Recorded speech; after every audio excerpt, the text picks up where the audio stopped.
So I was writing a list of signs of unreliable.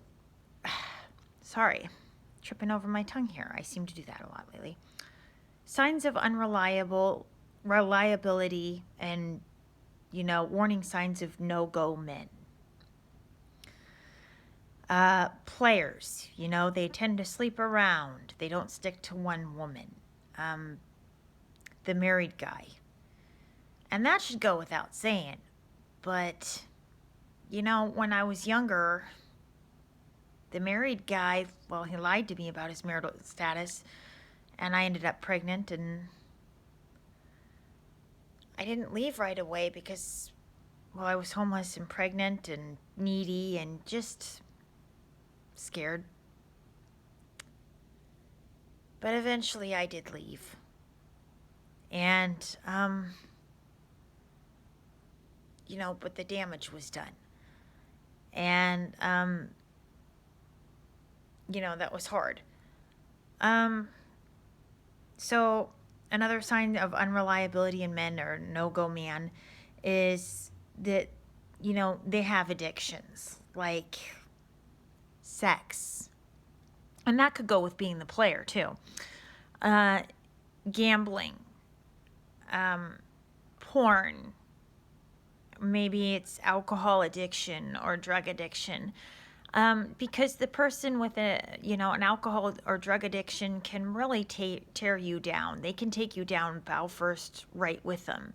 Their money goes to their addiction. It doesn't go to taking care of maybe the bills or the rent, keeping a roof over your head. And the married guy that I fell for was also an alcoholic, and I remember him blowing over on the breathalyzer and losing his job, and I felt really depressed with that. And one day I came to go see him, and his roommate told me he came home with a hangover. There I was, homeless and pregnant, and he was using money on alcohol, and he'd gotten me pregnant. So that's just another example.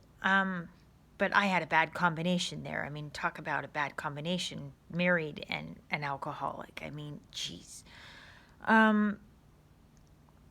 So another one to watch out for is if they have a personality disorder. And sometimes these ones are a little harder to detect.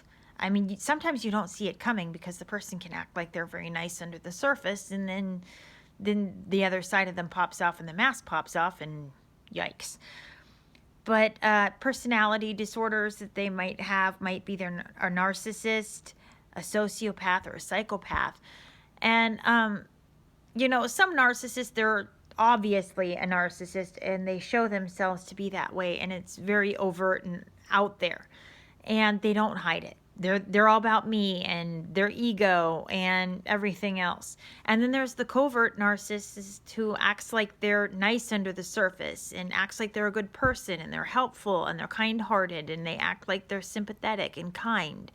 And then when the mask slips off, you're horrified to see the wolf that was underneath the sheep's clothing.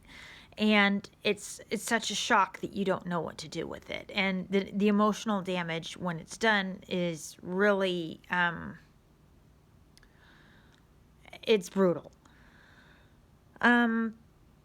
So, signs of reliability or signs in men or signs that they're a no-go guy is also that they're controlling. Like they tell you what to wear. They tell you who you can hang out with, who you can't. They try to interfere with your hobbies or your interests.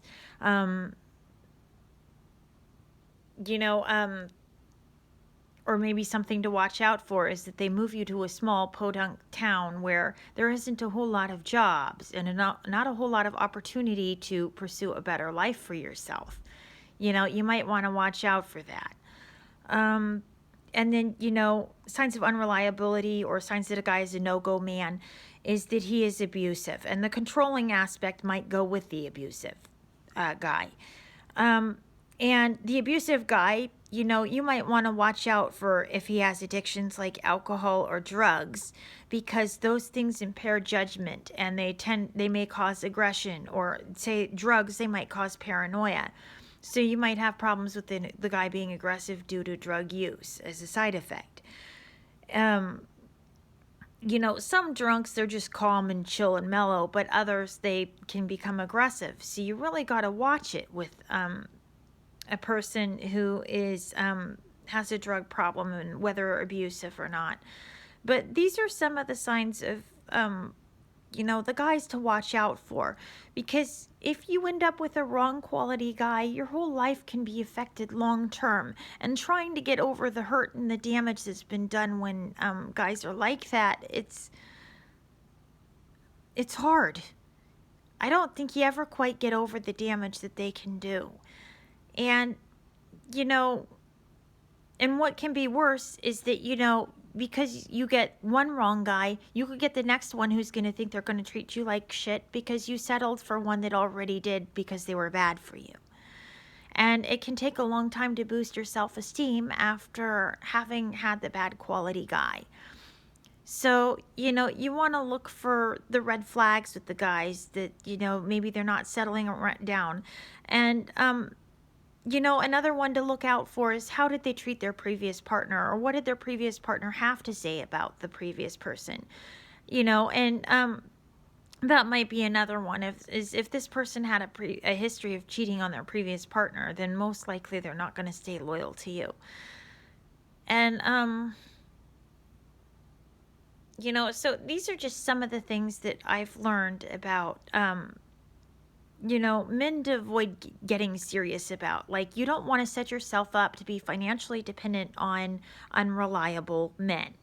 You want to set yourself up so you can hold yourself afloat, because it's pretty frightening when you can't hold yourself afloat financially and you can't leave a unreliable man who's got more problems than you know what to do with. So I'm saying, work on becoming financially stable yourself, reliable as a woman. Get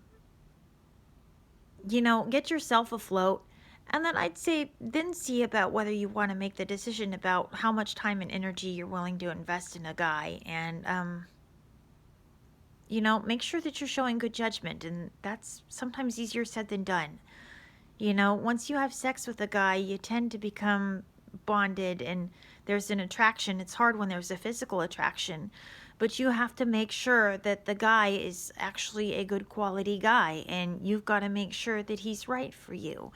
And there's a lot that goes into that, and I would like you to think about that when you're choosing a guy.